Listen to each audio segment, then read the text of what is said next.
పోలీసుల నుంచి తనకు ప్రాణహాని ఉందని మాజీ ఎమ్మెల్యే వల్లభనేని వంశీ న్యాయమూర్తికి ఫిర్యాదు చేశారు. తనకు శ్వాసకోశ సంబంధిత వ్యాధి ఉందని చెబుతున్నా పోలీసులు తనను ఉద్దేశపూర్వకంగా ఇబ్బంది పెట్టారని ఆరోపించారు. అరెస్టు సమయంలో పూర్తిగా సహకరించినా తనను ఇబ్బందులకు గురిచేశారని వంశీ తెలిపారు. నాకు వైద్య సహాయం అందకుండా పోలీసులు ప్రతి క్షణం అడ్డుకున్నారని తెలిపారు. అరెస్టు నుంచి కోర్టుకు తరలించే వరకు పోలీసులు తన పట్ల అనుచితంగా ప్రవర్తించారని న్యాయమూర్తికి వాంగ్మూలం ఇచ్చారు. కాగా విజయవాడ జైల్లో ఉంటే వంశీ ప్రాణాలకు ముప్పుంటుందని ఆయన కుటుంబ సభ్యులు ఆవేదన వ్యక్తం చేస్తున్నారు. వల్లభనేని వంశీ పట్ల పోలీసులు వ్యవహరిస్తున్న తీరుపై ఆయన సతీమణి పంకజశ్రీ ఆవేదన వ్యక్తం చేశారు. తన భర్తను పోలీసులు ఎందుకు అరెస్టు చేశారో, ఏ కేసులు అరెస్టు చేశారో ఇప్పటికీ చెప్పలేదని వాపోయారు.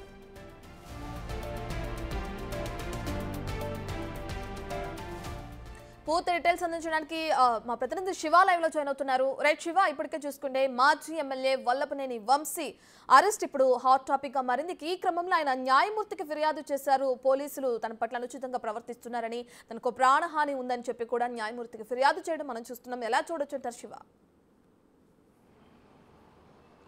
మొత్తం మీద చూసుకుంటే వల్లభనేని వంశీకి సంబంధించి కూడా తనకి విజయవాడ సబ్ జైల్లో ప్రాణహాని ఉంది. పైగా నేను అనారోగ్య సమస్యతో ఇబ్బందులు పాలవుతున్నాను. పోలీసులు తన పట్ల వ్యవహరించిన తీరు చాలా ఇబ్బందికరంగా ఉంది. అలాగే పోలీసులు వ్యవహరిస్తున్న కక్షపూరితమైన చర్యల్లో భాగంగా వ్యవహరిస్తున్న సరైన విధానం కాదని ఆయన న్యాయమూర్తి దృష్టికి తీసుకెళ్లారు. అంతేకాదు పోలీసులపై కూడా ఆయన శాపనార్థాలు పెట్టిన పరిస్థితి కూడా ప్రధానంగా చర్చనీయాంశంగా మారింది. మరొక వైపు వల్లభనేని వంశీ భార్య పంకజశ్రీ కూడా నిన్న వంశీతో విజయవాడ సబ్ జైల్లో 5 నిమిషాల పాటు ములాఖాత్ అయిన పరిస్థితి కనిపించింది.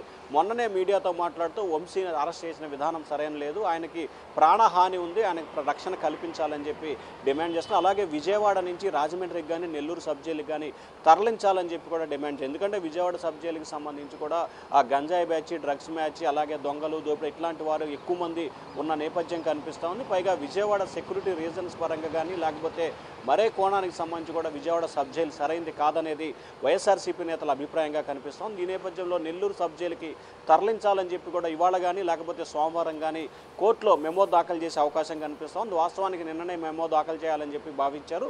అయితే వల్లభనేని వంశీకి సంబంధించి ప్రస్తుతం ఏదైతే మనం ఉన్నామో విజయవాడ సబ్ జైల్లో ఉన్నారు. ఈ విజయవాడ సబ్ జైలుకి సంబంధించి ఆయనకి ఖైదీ నెంబర్ 7641 నెంబర్ని నిన్న మధ్యాహ్నం, అంటే మొన్న తెల్లవారుజామున ఆయన సబ్ జైలుకి వచ్చారు. నిన్న మధ్యాహ్నం సాయంకాల టైంలో కూడా ఆయనకి ఖైదీ నెంబర్ని కూడా అలాట్ చేయని పరిస్థితి కనిపించింది. 7641 ఖైదీ నెంబర్ని ఆయనకి అలాట్ చేశారు విజయవాడ సబ్ జైలు అధికారులు.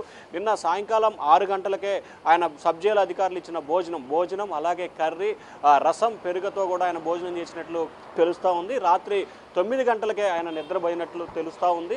సో ఆ రోజు అలాగే దాంతోపాటుగా ఈరోజు ఉదయం 5:30 సమయంలో నిద్రలేచారు. రెండో రోజు ఆయన సబ్ జైల్లో కాలకృత్యాలని పూర్తి స్థాయిలో కూడా తీర్చుకున్న తర్వాత పేపర్లు చదివి అలాగే ఉదయం 6:30-7 గంటల సమయంలో సబ్ జైలు అధికారులు చపాతీ ఇచ్చారు. ఈరోజు మెనూ ప్రకారం చపాతీ ఇచ్చిన తర్వాత టీ తాగి ఆయన పేపర్లు చదువు కూడా రిలాక్స్గా ఉన్నట్లు తెలుస్తూ ఉంది. అయితే ఆయనకు సంబంధించి కొంత అనారోగ్య సమస్యలకు సంబంధించి కూడా మెడిసిన్ వాడుతున్నట్లు కూడా జైలు అధికారులు చెప్తా ఉన్నారు. అలాగే జైలు అధికారులతో కూడా వంశీ, మీరు నా వల్ల ప్రత్యేకంగా కానీ లేకపోతే మరో రకంగా ఇబ్బందులు పాలవలసిన పని లేదు, మీ కార్యక్రమాలను మీరు యథావిధిగా కొనసాగించుకోండి అని చెప్పి కూడా ఆయన చెప్పినట్లు తెలుస్తూ ఉంది. దాంతోపాటుగా అయితే నిన్నటితో పోల్చుకుంటే మాత్రం ఈరోజు కొంత యాక్టివ్గానే ఉన్నట్లు కూడా తెలుస్తూ ఉంది. ఎందుకంటే ఆయన్ని మొన్న ఉదయం సంబంధించి హైదరాబాద్లో అరెస్ట్ చేసి అక్కడి నుంచి అర్ధరాత్రి 3:30-4 గంటల వరకు కూడా తీసుకొచ్చిన పరిస్థితి కనిపించి 4 గంటల సమయంలో సబ్ జైలుకు తరలించారు కాబట్టి సో మొత్తం మీద అయితే నిన్నటితో పోల్చుకుంటే ఈరోజు కొంత యాక్టివ్గానే ఉన్నట్టు తెలుస్తూ ఉంది. రత్న.